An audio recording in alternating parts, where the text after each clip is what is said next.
We are going to make a start. So if you're standing outside or standing up the back, now is your time to come in. There's a pile of people out in the foyer. So guys, if you're outside, we'd love you to make your way inside, and we're going to make a start.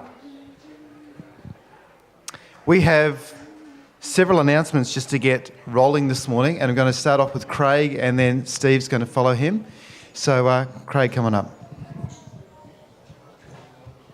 Hopefully you all received the email yesterday anyway, but for those of you who want to help out in handing out the gift bags to the community around the church this afternoon, we're going to immediately after church just have whatever we've brought for lunch. And if you haven't brought anything you want to be involved, I'm sure there'll be enough food. And then straight after that, we'll be setting up all the bags. We've got about 100. And then we're going to be going around in pairs and handing them out.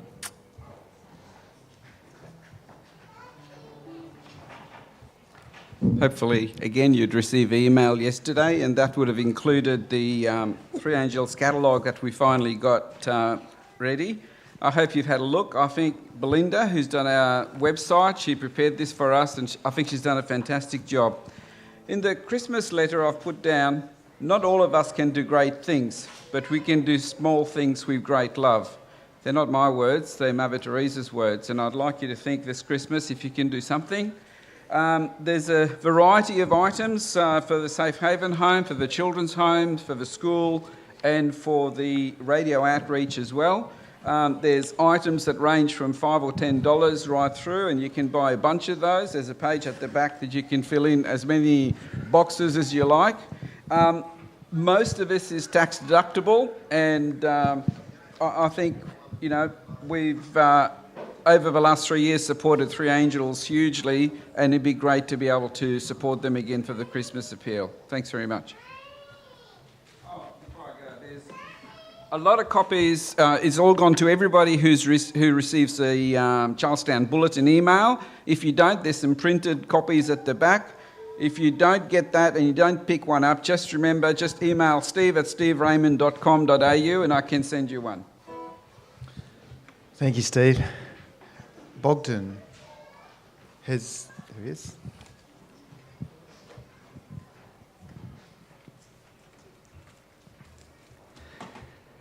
I'd like to thank the church and many individuals that have been in touch with us during this sad time in our family.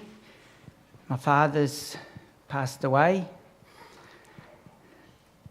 He had a massive stroke, and he went the way he wanted to go. No pain. My father was an immigrant that escaped from Poland, from the communism and the oppression of religion, and he organised his own escape by bribing officials to come over to Australia, to the Promised Land. And when he got here, he had a huge debt to pay, because even though he had a lot of money in Poland, all that money went on bribes just to get here. On Thursday morning, he went to see a different travel agent that organised his passage to the Promised Land, a travel agent that didn't promise him a leaky boat to get here and the hope that he may arrive, but the certainty. All he had to do is pick up the tickets. And on Thursday morning, he went and picked up his tickets with the certainty that when Jesus comes, he will be there. And it's up to us now to pick up our tickets so that when Jesus comes, we'll all be there. The tickets have been printed for everyone, but it's up to us to pick them up. If we don't pick them up, the boat will come and we won't be on it. I thank all of you for thinking of us as we mourn. We are sad because we don't have his company anymore. But we have the hope that when Jesus comes, he will be with us, we will be with them, and most of all, we'll be with Jesus and we'll have eternity. Thank you all. Thanks, Bogdan. Our hearts really go out to you and Thelma and the family. I'd like to welcome you this morning.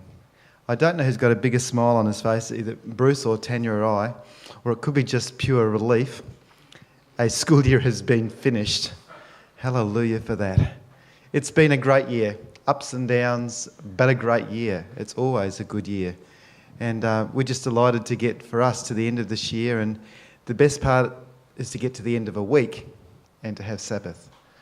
And I think, the older I get, the more I enjoy Sabbath. Just stopping from all the craziness, all the busyness of the week and just pausing. So I'd like to welcome you all here. Looking around, I can't see visitors, but I can see a sort of kind of visitor, but a home visitor. Monique, very big welcome to you. Lovely to see you. Yeah, give her a clap. She's awesome. We had our closing program this week, and we also had a closing ceremony yesterday, and we watched a video clip, and I was inspired by that clip. There's only 3 of us that I know that saw it yesterday, and if you surf YouTube all the time, then you may have seen it too. It's one of our chaplains used, and we're just going to play that now, and then I'll talk to you about it. Thanks, Brendan.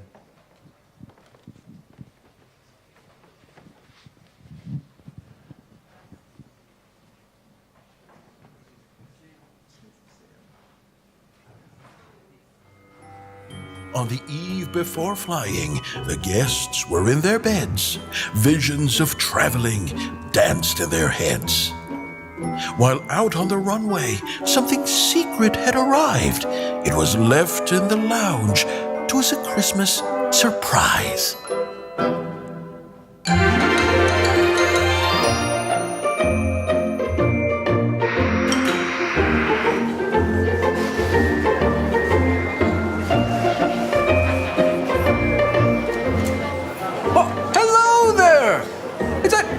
Is that Cohen? What are you looking for Christmas this year, Cohen? A choo-choo train? Ho, ho, ho! A classic! Do you like Thomas? And what would Mommy and Daddy like for Christmas? Big TV. Yeah, big TV. Ho, ho, ho! A big TV! You're looking fabulous! Well, I need to. It's okay if you just want to stare at me as well. Ho, ho, ho! What I need is new socks and underwear. An Android tablet. Is that William beside you? And Cameron? Some Santa boots. Duck, stuff, and star. While the guests told their Christmas wishes to good old St. Nick, WestJetters took notes and got ready to shop quick. It was a great rush with the 2 flights in the air to get all those presents. Not a moment to spare. Sleigh bells ringing, there's children singing tonight. Lights are bright, I know it's a beautiful sight. Snowflakes falling the world, it's snowy and white. Santa's coming to town, he's coming tonight. Okay, Thomas, let's get it. Christmas cheer and celebrations all across the line. This time of year, expectations waiting for the man. Thanks for flying with us at WestJet. Sit back, relax, and enjoy the rest of your flight. Happy faces, we're all so merry and bright. Santa's coming to town, he's coming tonight.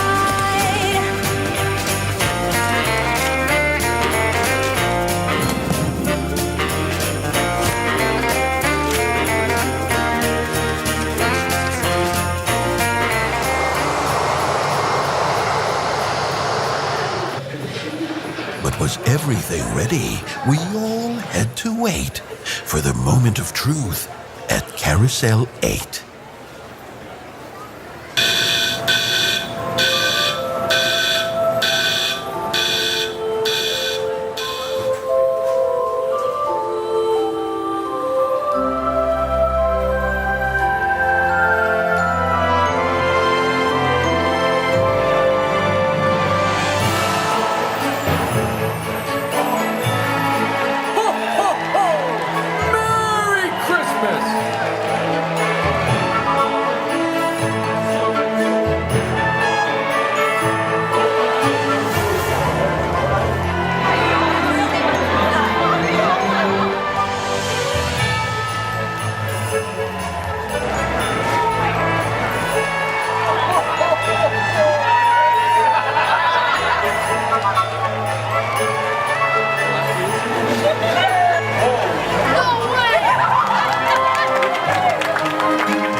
guests never expected what they'd asked of St. Nick would actually appear. It was all quite a trick. A WestJetter would say it was more than mere fun. Miracles do happen when we all work as one. We'll give Santa the last word on this most special night.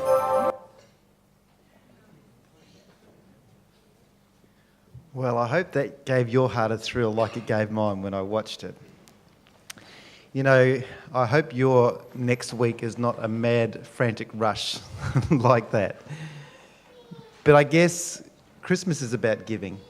It's nice to get the gifts, but you know, I get more pleasure in watching the look on other people's faces more than my own. And I hope that we never forget that in the next week with the giving, that we remember that Jesus gave, and he gave his best gift. He gave his son. You know, and because of that, we will get to see him, and we'll get to see him really soon. And I just hope you remember over the next week that, you know, Jesus is the reason for the season. Next week, we have a really special program here at church. It goes from 10 o'clock till 12 o'clock. There is no Sabbath school next week. It's just a straight Christmas program. A lot of people have been putting in some hard yards to get that ready, and we're looking forward to that. So just remember, next week, don't come at 11 o'clock because you would have missed half the program by then. So next week. Lance has our service this morning, and we're looking forward, Lance, to you talking to us. Your talks are always fantastic, so thank you for that. God bless, and have a happy Sabbath. Good morning, everybody. Thanks heaps for that message, Bogdan. And so I just invite you guys to stand up and we sing about that home that we have to look forward to.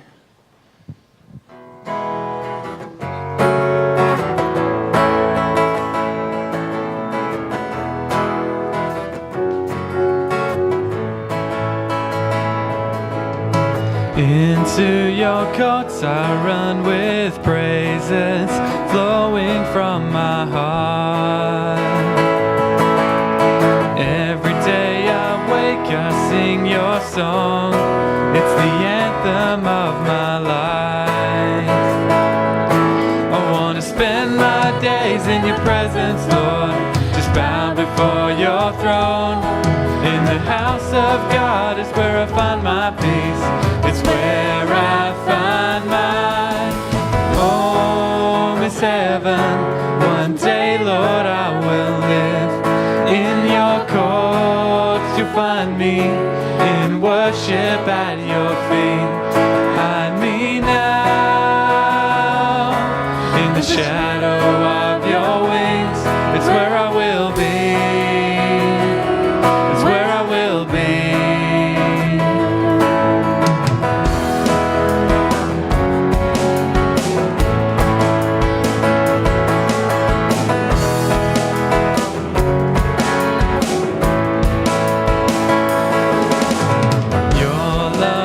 All I need so desperately, I have sought your face.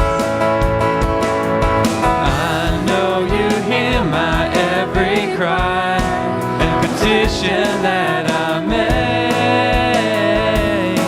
I want to spend my days in your presence, Lord, just bound before your throne. In the house of God is where I find my peace. It's where I find my home is heaven. One day, Lord, I will live in your courts. You'll find me in worship at your feet. Hide me now in the shadow of your wings. It's where I will be. It's where I will be.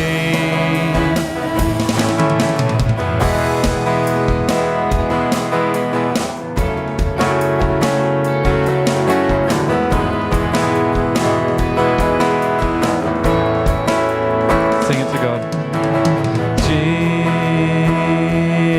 Jesus, oh, you are my treasure.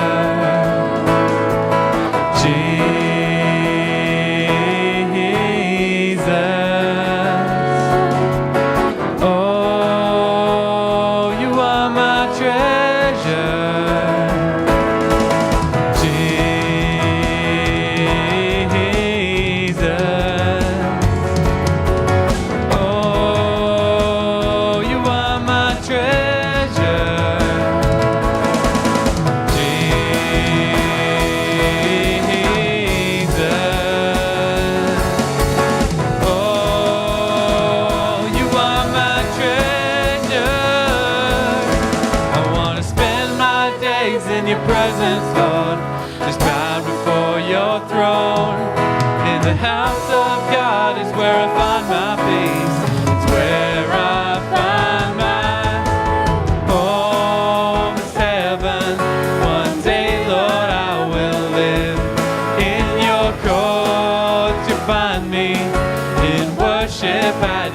be.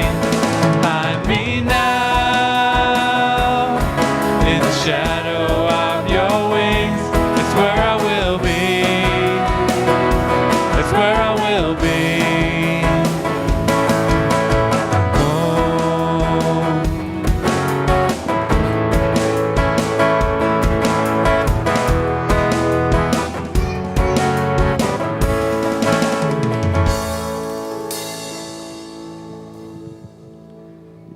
You know, sometimes maybe all we want is a big screen TV, but I think it's more important that we have Jesus as our treasure. That's something a whole lot better than a big television.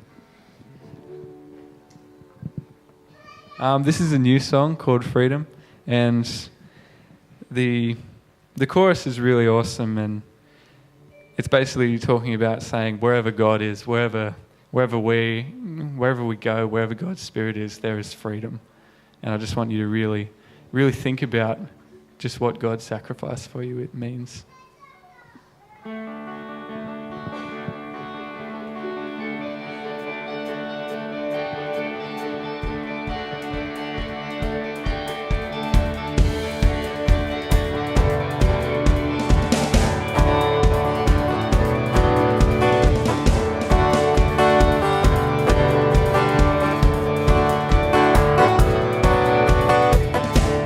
Came to set the captives free.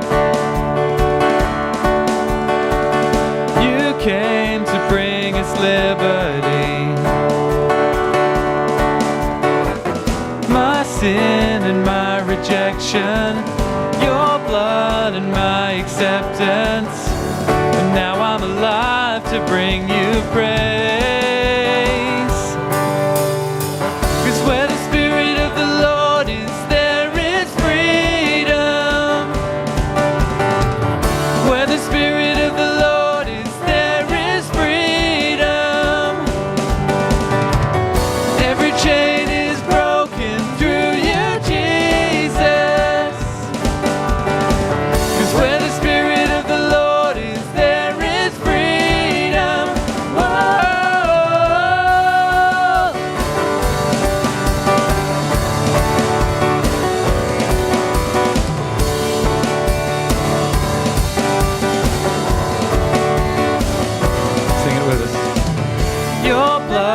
covered every sin.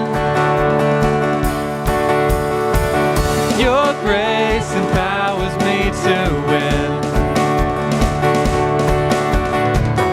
My pain and my oppression met your blood and my acceptance, and now I'm alive to bring you praise.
Spirit of the Lord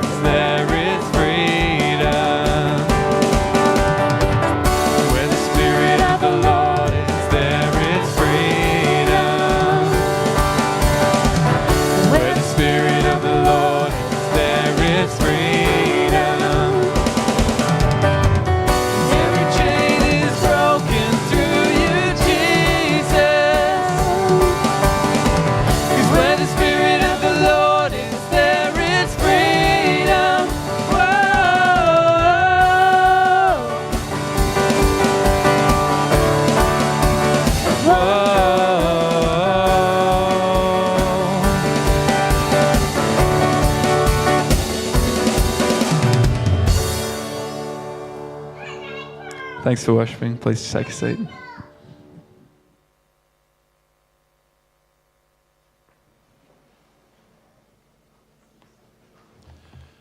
What a delight it is to be able to worship again at the end of another week. And the Sabbath, as David has alluded to, it's just a wonderful time of just pausing in our life and just taking some time out to reflect upon the goodness of God in so many ways. It's not as if this is the only time that we do it, but it's good that we can do it together. And now it is time that I'd like to invite you to join with us in kneeling as we speak to God in prayer.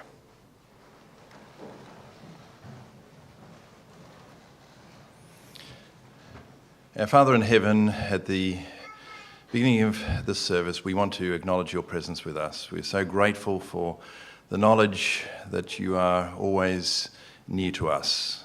Regardless of our circumstance, regardless of the occasion, regardless of the event, you're always with us. And we know that you are here now. And so we want to just speak to you for a minute and to acknowledge your goodness to us in so many different ways. As we cast our eye around, we see evidences of your creatorship, the world in which we move and have our being, and the circumstances around, we see evidences of your great power. As we view and witness different mighty evidences within nature, we're again awestruck. In so many ways, we're also mindful of your awesome power as we interact with each other and with people. We see your love demonstrated in so many ways. And we know that originates with you. And we're so grateful for that evidence as well. But above all, we're so grateful for the evidence of your love in the gift of Jesus. And at this time of the year, as we move into this festive season, and with all of the tinsel and with all of the material things that come and part and parcel of this season, may we not lose sight of the reason for the season, as David has also said. May we give recognition of the great gift in Jesus, and may we recognise the impact that has for each of us and for us personally. We thank you so much for that gift, and help us to be responsive to that in the same way that you'd ask us and have us to be in relation to our sharing with each other and sharing your love above all else. We're so mindful also of your presence in our life in the happy times.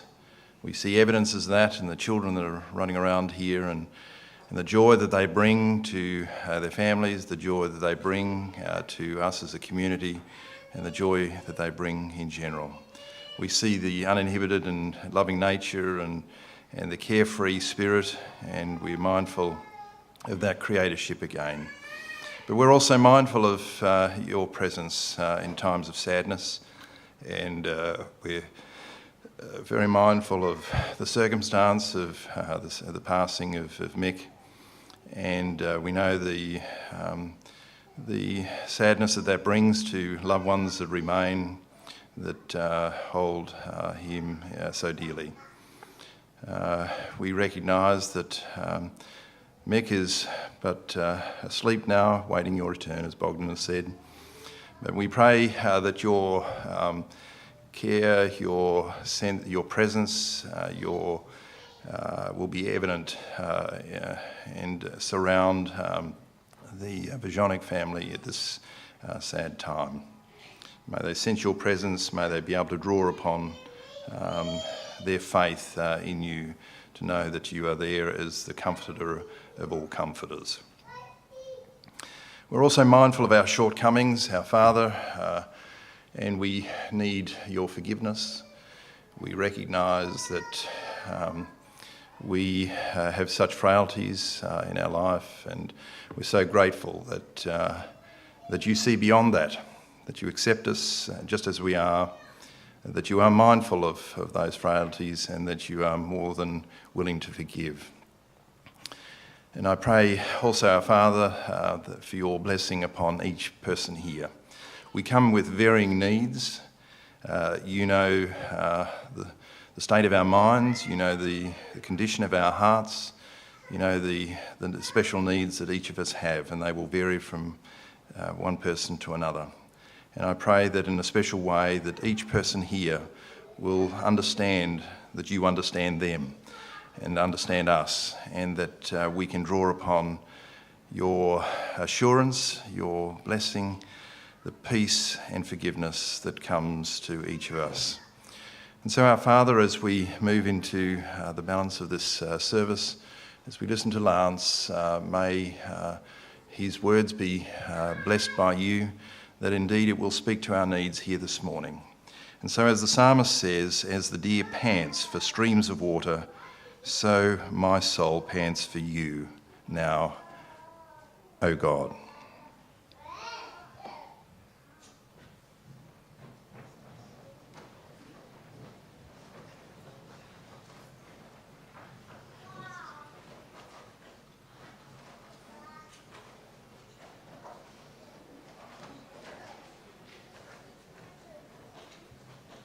Lost in thought and wonder there. We have this opportunity now, of course, is this time of giving, and it's a great expression, a great opportunity as an expression of our faith, an expression of the goodness of God to us, to be able to share in small ways our tithes and our offerings. As we return those today, invite the deacons to come forward to receive those gifts and those offerings for purposes of the local church ministry here. And let's just pause for a moment. Father in heaven, we again mindful of the goodness that you show to us in so many ways, and I pray that as we return our tithes and our offerings, that indeed they will be blessed by you in this particular community, I pray. Amen.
We're going to sing one more song before Lance comes up to open the word. So again, I invite you to stand as we praise God.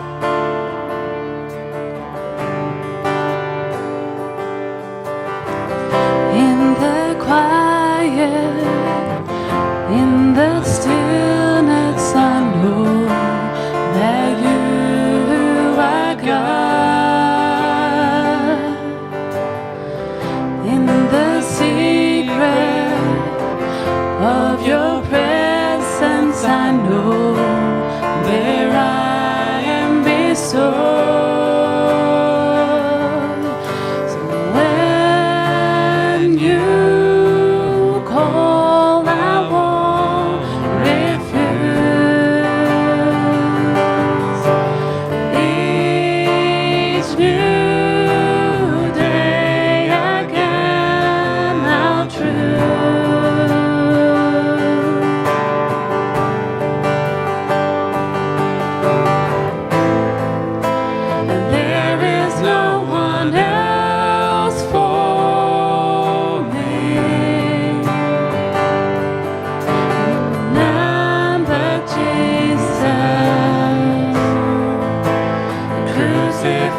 to set me free. Now I live to bring him praise. In the chaos, in confusion, I know you're sovereign still. In the moments of my weakness, you've given me grace to do your will. So when you call, I won't delay. It's my song through all my days.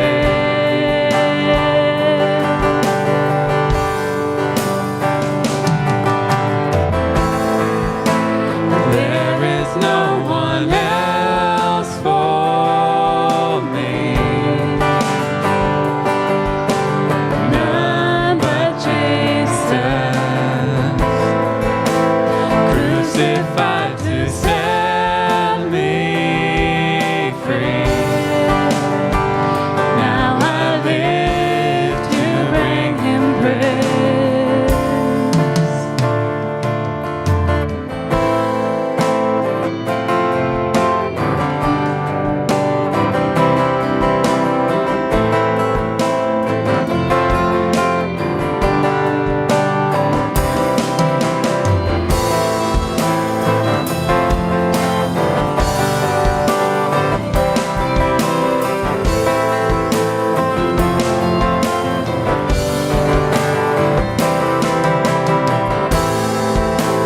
All my delight is in you, Lord.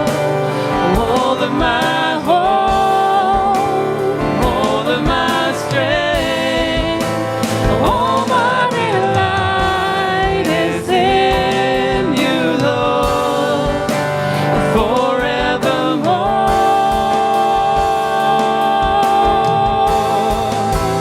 All my delight is in you, Lord.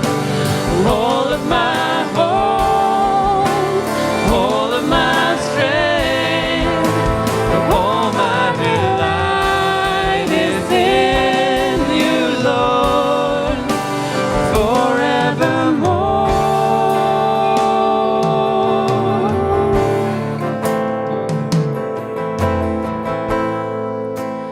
There is no one else for me, none but Jesus, crucified to set me free. Now I live to bring him praise.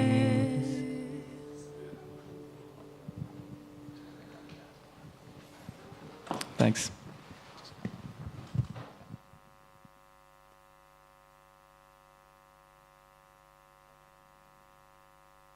Good morning, church. Well, I looked around, and I better turn this thing on, and I saw that we've got heaps of kids here. So is this thing working now? It's coming through, good. So I thought we'd have a children's story. We'll start off with a children's story. So if you can bring all the kids down the front, I've got a story to tell you. How's that? Vavjonic's running everywhere. How marvellous is that? Okay, kids, come down and sit down in the front here. I've got a story to tell you. Can you sit down on the floor?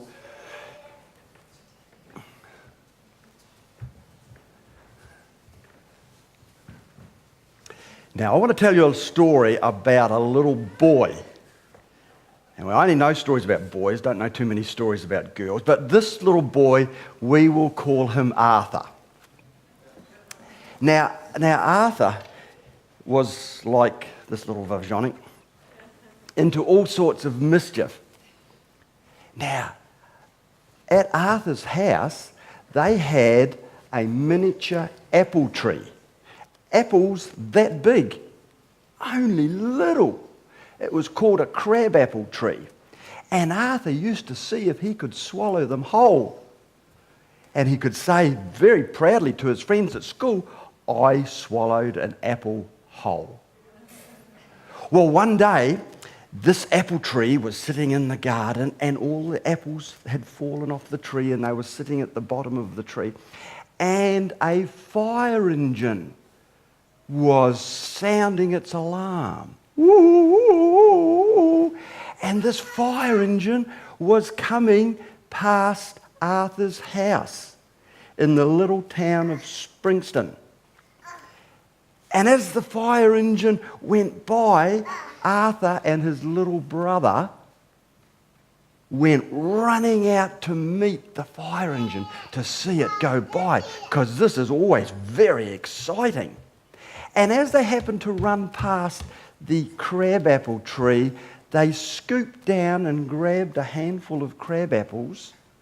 And as the fire engine drove by with its alarm sounding, they bombarded the fire engine with crabapples. Do you know what I mean? No.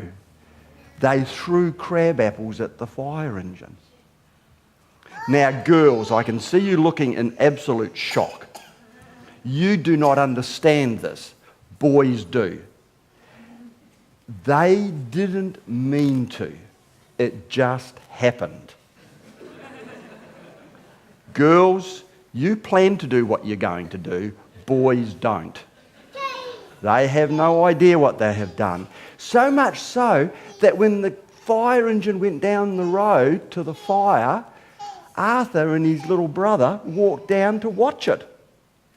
And they saw it put the fire out. And when the fire was out, the fire engine turned around and went back towards the fire station. However, as the fire engine was going past Arthur's house, its blinker light went on and it pulled over and stopped. And then the penny dropped.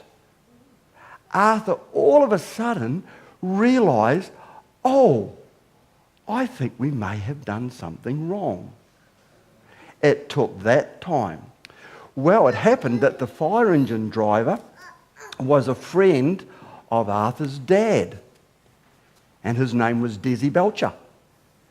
And Desi got out of the fire engine and went up into the backyard where Arthur's dad was working, and he told Arthur's dad what had happened.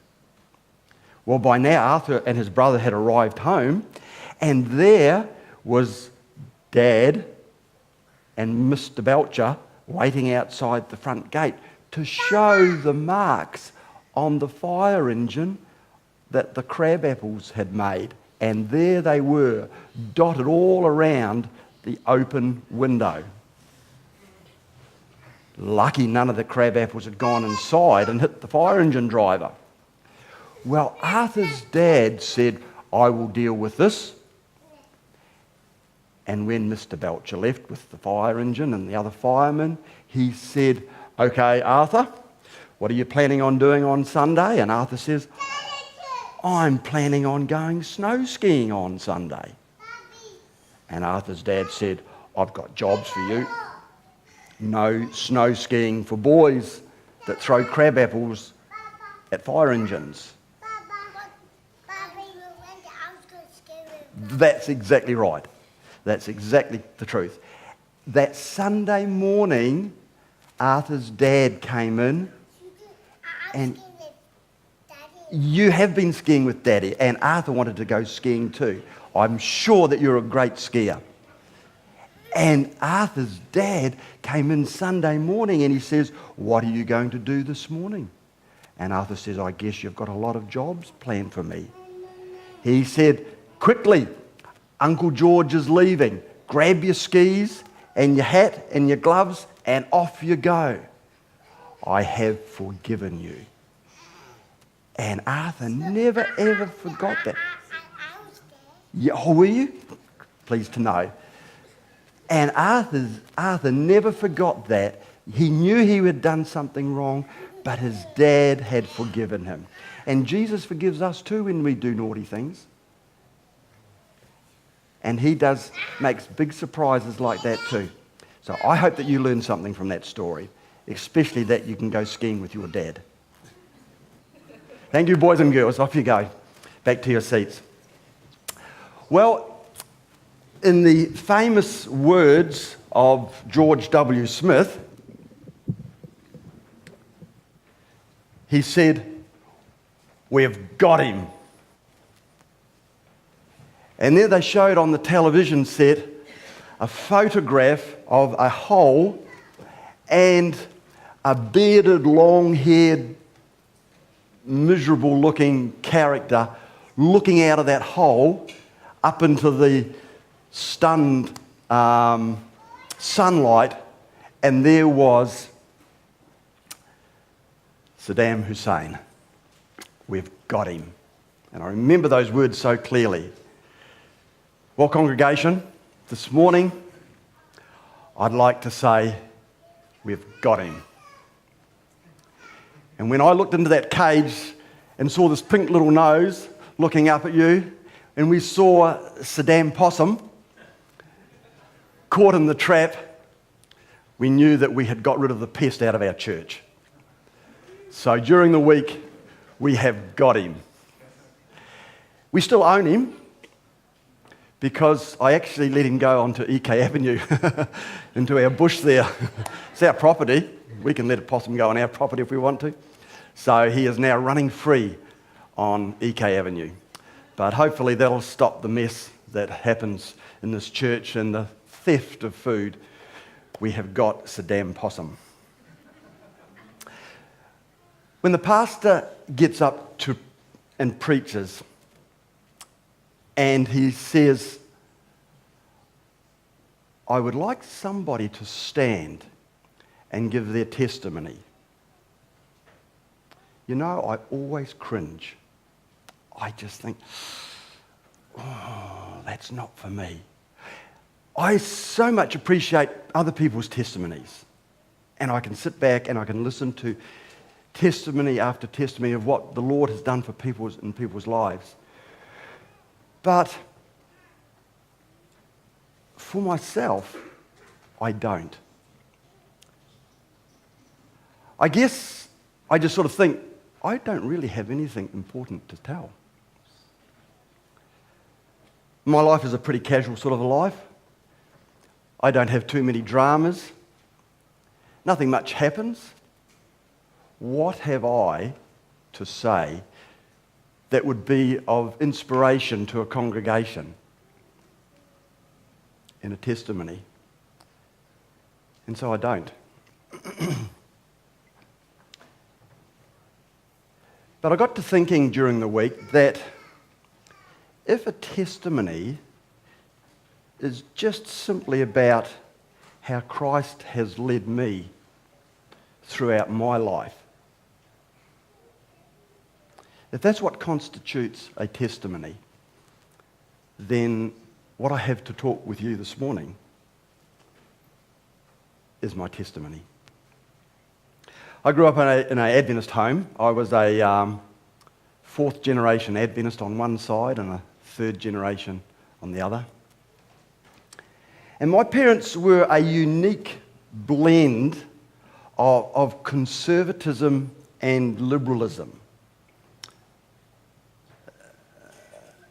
At that time that we were growing up, the church was really struggling with fundamentalism and legalism. And my dad would say, you know, I know the church has a rule on this, but it's a stupid rule. And so this will be the way we will do it. He seemed to have a unique way of understanding what was ridiculous and what was important. For instance, during the 70s, my father had he was quite anti the church's view on competition sport. at that stage. And he really impressed us by saying every day when we were heading off to school, boys, don't forget to take your rugby boots. I wasn't going to mention rugby. I told somebody I wasn't going to mention rugby this morning. Sorry, I'd forgotten. Dad said, don't forget to take your rugby boots. He was always keen to see us getting involved in that. And during the 60s, my father was quite progressive in many of his ways of thinking when the church was struggling with fundamentalism and legalism.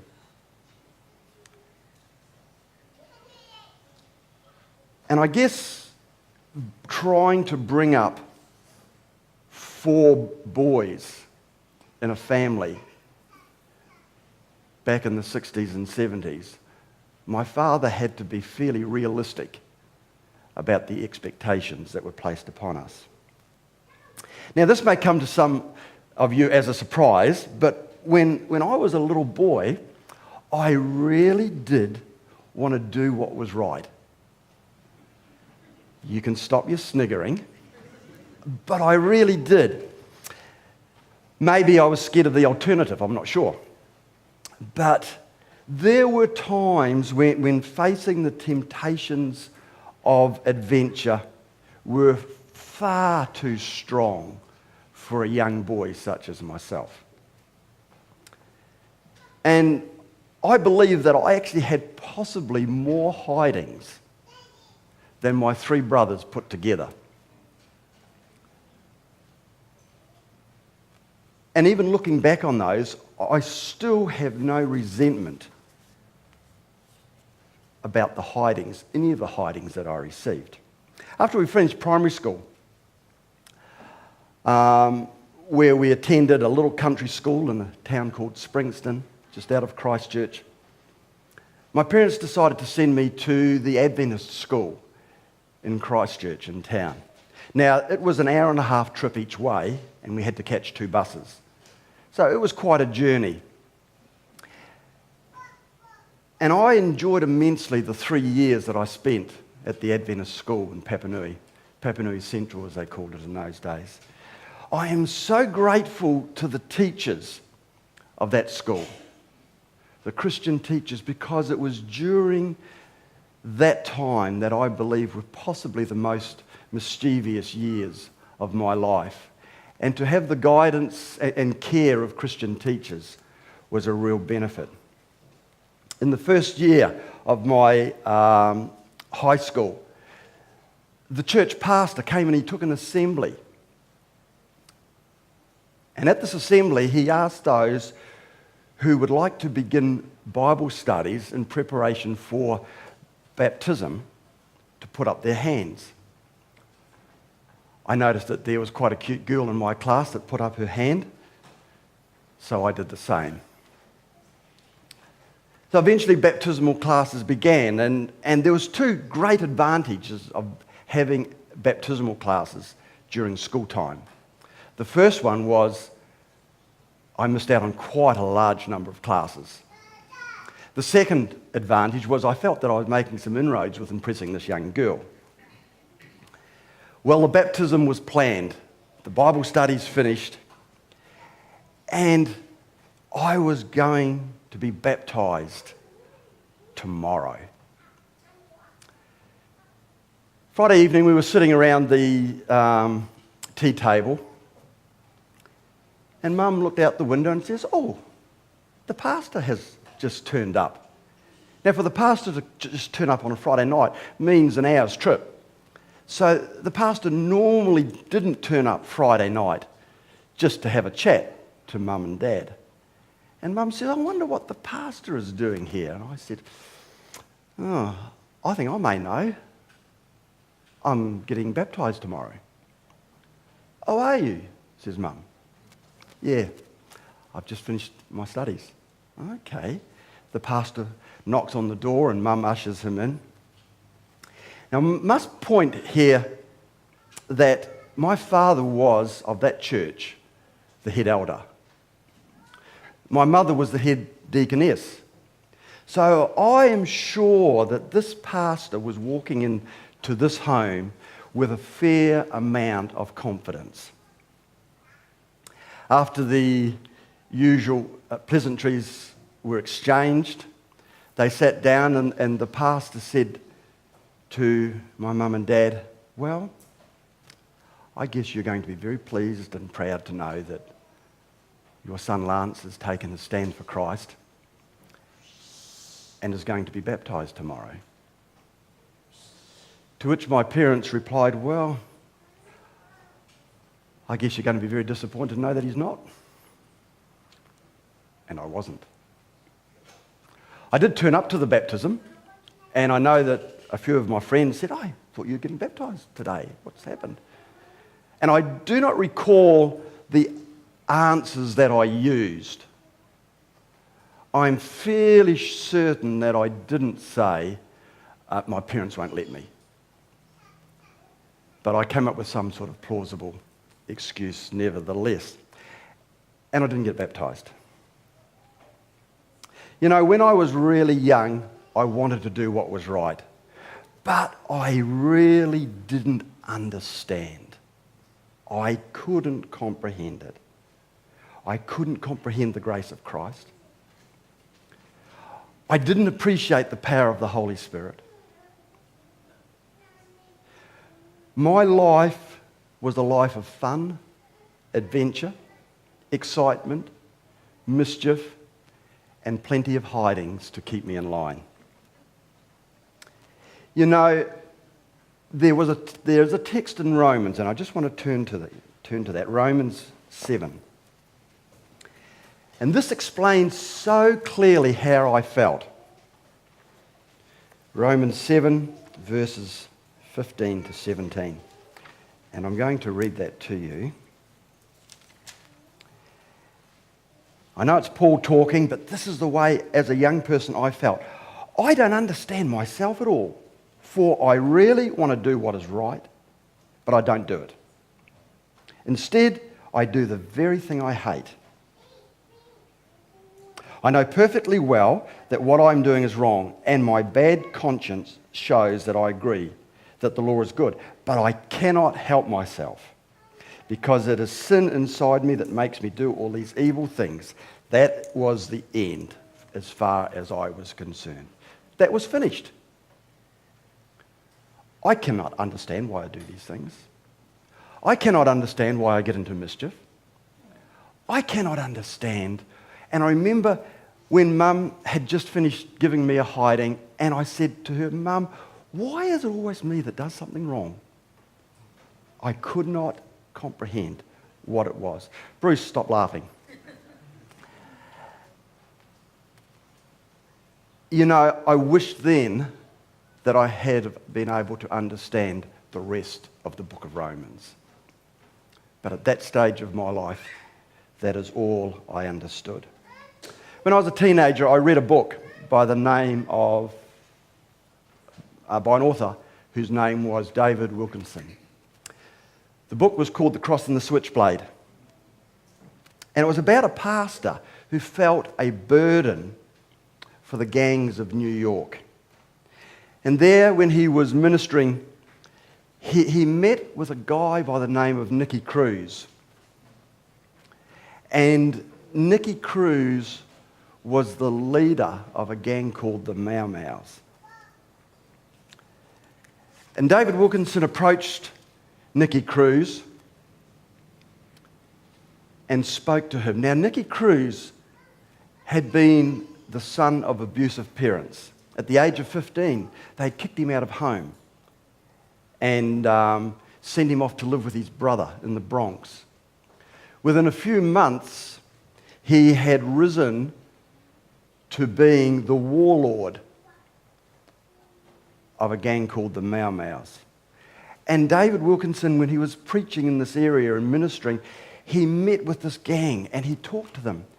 And he said to Nicky Cruz, "You know, Jesus loves you." To which he received a slap in the face and a threat of death. David Wilkinson went on to say, "You know, you can cut me into 1,000 pieces, and every single piece will cry out to you that I love you. Later that afternoon, he went off into Nicky Cruz's headquarters, and he met with him again and his gang, and he spoke to him the same thing again, and he talked to him about the way that Christ loves him.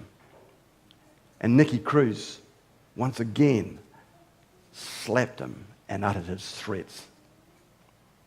A couple of weeks later, David Wilkinson ran an evangelistic program in that area. And Nicky Cruz, when he heard what was happening, he decided that him and his gangs would go and pay this preacher a visit and teach him a lesson. And so they turned up to the boxing arena where David Wilkinson was holding his crusade. And they walked into the arena there, and they all stood around watching. As David Wilkinson was preaching, he noticed what was happening there. So he thought, I'll see if I can do something. And halfway through his sermon, he said, now, ladies and gentlemen, this crusade has cost a lot of money, and we would like to take up an expense offering. And I'm just wondering if Nicky Cruz and his friends there would like to help out and be the ones that take up this offering.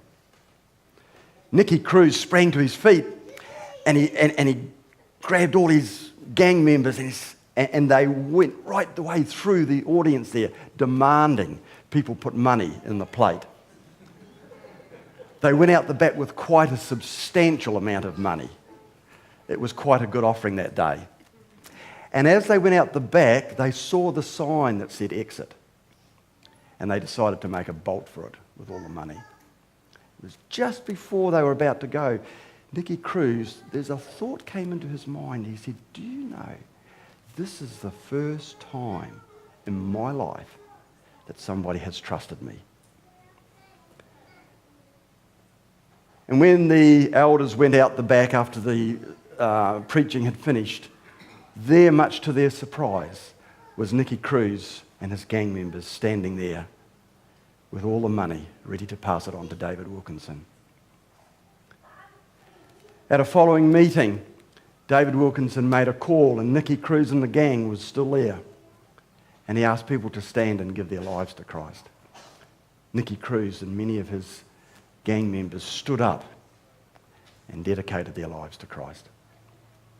That very afternoon, they went back to their gang headquarters and they armed themselves with all their weapons, their guns and their knives and their knuckle dusters and all their other weapons, and they marched off down to the police station. And much to the surprise of the police, they pulled all these weapons out and laid them on the counter. And they said, these are yours now. We have now changed our ways. Nicky Cruz became a preacher. And he eventually came back to the Bronx and started a ministry there where he converted many, many more of his ex-gang members, including the leader. The ministry was called Teen Challenge, and he established this right there to help the people that came from the same backgrounds that he had come. One day, Nicky Cruz came to Christchurch to preach, and I decided to go along and listen. And so I went off into the town hall there, and Nicky Cruz was preaching. By now, he was a very much a seasoned speaker. And what he said was fantastic. But I came away out of that meeting a little disappointed. My expectations of what I wanted to hear didn't meet what I wanted. I was a bit disappointed. You see, I was wanting to hear of all the exciting stories about his life in the gangs. I was wanting to hear stories about what he had done. Certainly I was keen to hear about his conversion. But I was really wanting to hear about all the fun things that he had got up to when he was a gang member. And all he spoke about was Christ. He never once mentioned about his past life. He just spoke about Christ. And you know, as a young person, I was not ready for that. I actually really didn't comprehend what he was talking about. I only wanted to hear exciting stories about the guy's life. I only wanted to hear about the gang fights and the robberies and all these other perceived amusing things. I had not yet reached the stage in my life where I was really ready for spiritual things.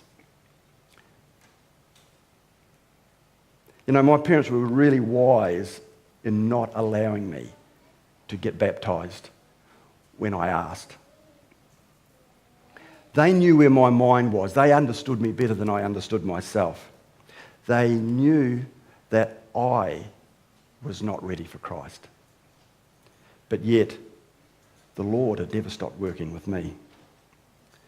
It wasn't until many years later that my favourite pastor, Pastor Eric White, studied with me and baptised me, and that was a pretty special time in my life. And that meant a lot to me.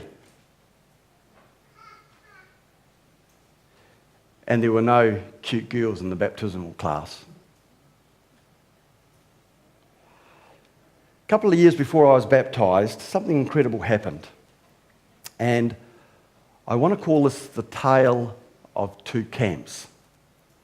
And that's what I've entitled my talk this morning. I borrowed this from a book that I had to study in English at high school. It comes as no surprise to you that I never did well at English. I think I've told you many times before. But there was 2 occasions when I actually did fairly well in some English tests. One I cheated in, and that is another story. The other was a test on a book that we had to study in English called The Tale of Two Cities by Charles Dickens. It's apparently a very difficult book to read and understand and to see what is happening in this book, because it's about London and Paris during the French Revolution, and you're not sure what city you're in. You can be in one city and then the author takes you to another city, and it's quite confusing and not very clear. I don't know. I actually never read the book. I found the comic version and I read that instead.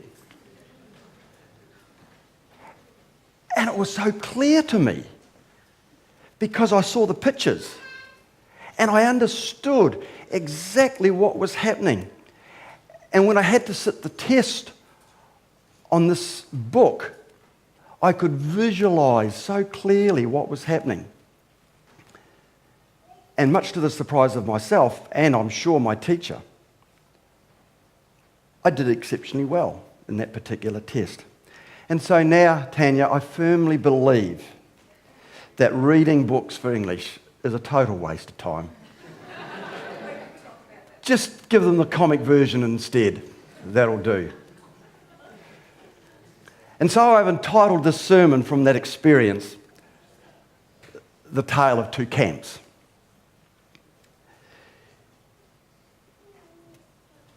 In South New Zealand, we used to have, the conference would put on Bible camps for us to go to. And we would go up into a youth camp called Methven. This is set right at the foot of Mount Hutt. And we would have a Bible camp there where we would have a visiting preacher come over from Australia, and that was always very exciting. You see, if somebody was coming from Australia, it must have meant it was really, really good and important. Because at that stage in the 1970s, wonderful things were happening in Australia. There was music that was just opening our minds. You see, we were so used to listening to the King's Heralds and Del Delca. And then all of a sudden, there was music coming out. And we were getting these albums by the group Rambling Strings. There was a wonderful young girl with a voice like an angel, whose name was Sally Hilda, Tyson's auntie, I believe, who was so wonderful. And it was just great music. Tyson, you better get her album. It'll blow you away. It's only 40 years old. And there was coffee shops, Christian coffee shops, called Salt, Share a Little Truth. And all these things were happening. So the pastor, the visiting pastors from Australia had to be good too. And this particular pastor that turned up to speak to us at camp number 1 spoke to us about how to be saved. And he set up little diagrams, and I'll ask Brendan to put these diagrams through, because he gave us diagrams. He said, okay, here's conversion, here's your past life and your future life. But our aim is perfection.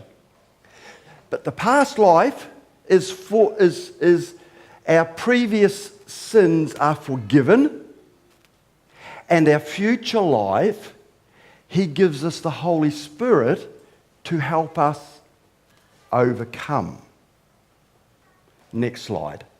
And this is how it works. Our past sins are forgiven at conversion, but the Holy Spirit works with us, and whatever we don't quite make the area of perfection, Jesus makes it up, the difference. But at least we have helped him. And I then, this did not make sense to me. And so I went to the pastor at the end, and he had drawn these on the blackboard, and I said to him, Pastor, what would happen if my life was cut short here when I'm having a downer? And you know what he said? He said, with the next slide, God takes the average. I remember that so clearly. God takes the average. So if you're heading in the right direction, then you're okay. I can put another slide up. That is complete heresy. It is complete rubbish.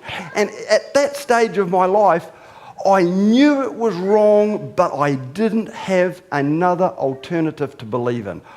I knew that this was not making sense, but I couldn't understand what could. Camp number 2. Another visiting pastor from Australia. And he also spoke about being saved, but it was different. He didn't draw funny little diagrams that didn't make a lot of sense. He just spoke about the love of Christ and the simplicity of the gospel. And this is some of the words that he spoke. And I want you to listen very carefully. He said there are 2 aspects of Christ's work. That which he has done for us, which brings complete acceptance with God for every believer. And then there's the work that he does in us, which has nothing to do with our acceptance by God. The first is complete, and there is never any less a stage and there is never any less at any stage in the Christian experience. We do not fall from grace because we err. Can I say that again? We do not fall from grace because we make a mistake. 1 million stumblings on the road to the New Jerusalem fail to bring the slightest whit of condemnation. 1,000,000 stumblings on the road to Jerusalem fail to bring any condemnation. But the second aspect, sanctification, is never complete in this life. My standing before God depends on what Christ has done for me and not what he does in me. And then he went on to quote Martin Luther, who once wrote, "A Christian is always a sinner, always penitent, and always right with God." It was like a cloud had lifted from my shoulders, and for the first time in my life, I understood the simplicity of the gospel. For the first time in my life, I understood what it was like to be saved. And that afternoon, I walked down to Pudding Hill Stream, the little stream right there beside the complex there, and I knelt beside the water on the round pebbles there, and with the sound of the stream rippling away, I gave my life to Christ. Young people, I just want to talk to you very, very clearly. I have given this a lot of thought, and I thought, I'm going to write this down the best way I can, and so I have written it this way, and I want you to listen very carefully to it. Living a Christian life is not always easy. Just hang in there. When you have doubts about this Christian thing, just hang in there. When you wonder if it is really worth it, just hang in there. When you feel that I'm not getting a lot out of this, just hang in there. When you wonder why others have this marvelous Christian experience and you don't, just hang in there. If you're thinking of enjoying the pleasures of sin for a while, and I hate that saying, I think it's so wrong. I think we should rephrase it. If you're thinking of experiencing the deceptions of sin for a while, just hang in there. You know, the most wonderful thing about being brought up a Christian is that you do not have so much baggage to carry. When you think about people like Nicky Cruz and the things that he has done in his life, as much as he has given it over to the Lord and it's gone to the depths of the ocean, he still has his memories of all the terrible things that he has done. He still has the memories of the robberies that he has done, the people that he has stabbed, the women that he has abused, the drugs that he has taken. He still has the memories. Living a Christian life, you do not have those. Oh, I know it's easy to say that because you have been forgiven much, you love much. But still, young people, to live a life, all your life, led by the Holy Spirit is so much better. It is so much better. You do not have that baggage with you. You know, I have not lived a perfect life. I have made many mistakes. I have done things that I deeply regret. And there are even traumatic times in my life where I turn my back on God. But the grace of Christ that I was covered with then when I knelt by that little stream, that Pudding Hill Stream, is still with me today. And it has never, ever left me. I want to finish off with a song. That was a slide, we can skip that one. I want to finish off with a song, not that I'm going to sing it. This was a recording made back in the 1970s when the church was just really coming to grips with this gospel message. And it was sung by a young girl who was possibly 17 or 18. And it was a message that is strong and true then as it is now. And I want you to sit back and listen to Sally Hilda.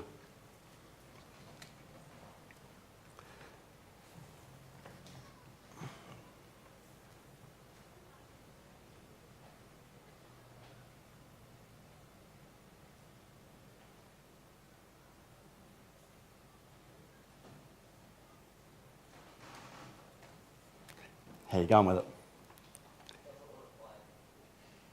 Oh. But you promised.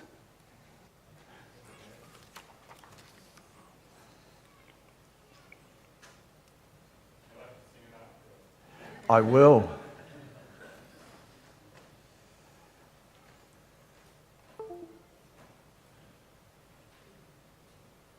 That was an album that she put out called All My Friends Are Sinners.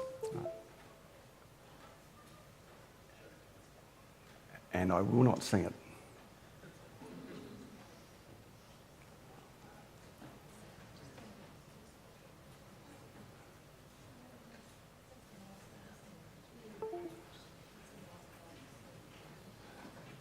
Just hold tight, we'll see how we go.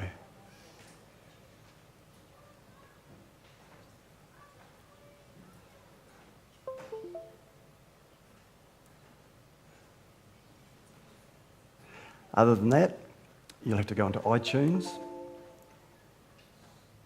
download it yourself, pay the $1.69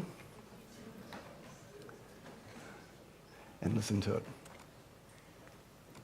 Maybe Tyson could play it for us because he's related. Here it goes.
Great music in the 70s, wasn't that? Eh? better than the hard case stuff they play today. That was wonderful, and that was a wonderful song. And we're just so thankful that, as Sally Hilda said, on 31 AD, that's when I was tried, released that very day into his wounded side. Let's bow. Dear Father in heaven, we thank you so much for your wonderful message of salvation. That is so simple. The gospel message is so plain and so simple that it is made for even a child to understand it. And I pray that you'll help every one of us, especially the young people in this church, as they make the decisions that will affect the rest of their lives. I pray that you'll guide them, each one in their decision, is our earnest prayer. Amen.